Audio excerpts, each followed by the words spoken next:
India's premier university lo BTech 100% placements, 100% education loan only in Karnavati University, Ahmedabad.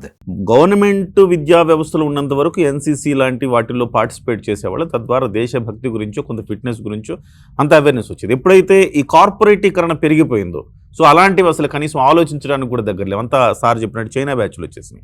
So ఒకవేళ అలాంటి మార్పులు రావాలంటే ఖచ్చితంగా ప్రభుత్వ విద్యా వ్యవస్థలో చాలా మార్పులు రావాల్సిన అవసరం ఉంది.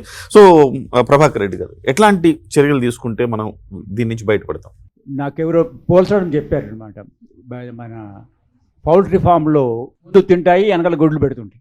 ఇంకా దానికి లోకం తెలియదు, వాటికి ఫిజికల్ ఫిట్నెస్ ఉండదు. అంటే అలాంటి కూపస్థ మండూకం అనేవాళ్ళు తెలుగులో. అలాంటి సిచ్యువేషన్ మన పిల్లల్ని బయటికి తీసుకురావాలి. మనకు ఒకటేమో మన కరికులం మార్చాలి. కరికులంలో we need some sacrificing nature, అది కావాలన్నమాట. అది ఇన్కల్కేట్ చేయాలి పిల్లల్లో.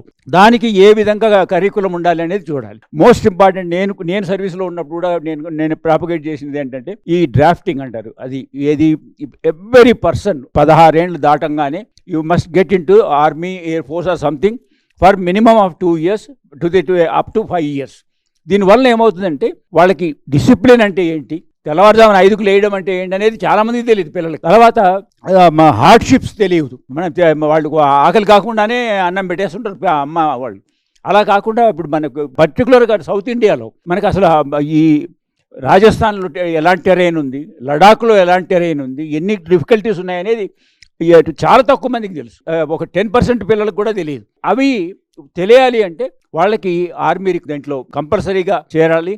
ఒక 2 ఏళ్ళు అక్కడ ఉండాలి. ఇజ్రాయెల్లో రోడ్డు మీద వాళ్ళు తుపాకులు వేసుకొని తిరుగుతుంటారు అమ్మాయిలు అబ్బాయిలు. వాళ్ళకి వెపన్ హ్యాండ్లింగ్ అనేది మహా ఈజీగా తెలుసు. ఇక్కడ మన వాళ్ళు వెపనే చూడలేదు, వెపన్ హ్యాండ్లింగ్ ఎక్కడ చేస్తారు. సో ఇలాంటివన్నీ తెలియాలి అంటే ఆర్మీ డ్రాఫ్టింగ్ ఉండాలి. అది కంపల్సరీ అయిన రోజున మన ఫ్యూచర్ జనరేషన్ బాగుంటుంది అనేది నా నమ్మకం అన్నమాట. రెండోది ఏంటంటే మనకి పాకిస్తాన్ అనే నైబరు అది ఇన్ఎవిటబుల్ అయిపోయింది. It is a failed state. 75 ఏళ్ల నుంచి అక్కడ ఒక పక్కా గవర్నమెంట్ లేదు, అక్కడ ఒక పక్కా ఎలక్షన్స్ లేవు, రోజుకొకటి మార్పులు జరుగుతున్నాయి. వాళ్ళకి ఎంత ఫ్లూయిడ్ స్టేట్ ఉంటుందంటే పాకిస్తాన్లో ఎవరు కంట్రోల్లో ఉన్నారో ఎవరికి తెలియదు. అది డెమోక్రటిక్ ఎలక్ట్ అయిన వాళ్ళు ఉన్నారా, లేకపోతే మిలిటరీ జనరల్స్ కంట్రోల్లో ఉన్నారా ఏమనేది, అలాంటి పరిస్థితి మనకు నైబర్గా ఉన్నారు. అలాంటి వాళ్ళని పక్కన పెట్టుకొని మనం డెవలప్ అవుతున్నాం. ఆ డెవలప్ అయ్యేది మనకు అడ్వాంటేజ్గా తీసుకున్నాం. కాబట్టి ఈరోజు మన ఆకాష్ కానీ, బ్రహ్మోస్ కానీ, లేకపోతే మన ఆర్మ్డ్ ఫోర్సెస్ కానీ కమిటెడ్ పీపుల్ మనకు ఉన్నారు అంటే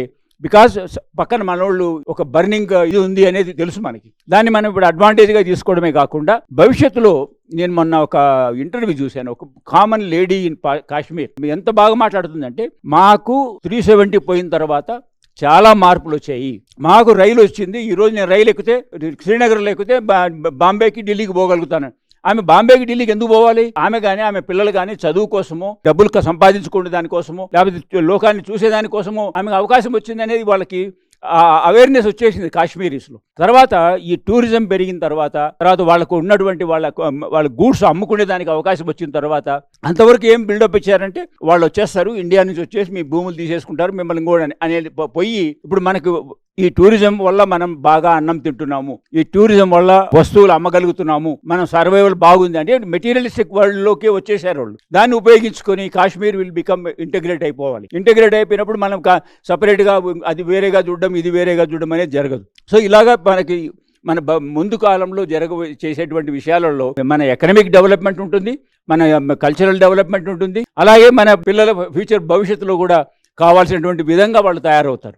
అవన్నీ దృష్టిలో పెట్టుకొని ప్లాన్ చేసుకుంటే I think will face any eventuality. Thank you very much sir. మంచి సలహాలు ఇచ్చారు. ధన్యవాదాలు.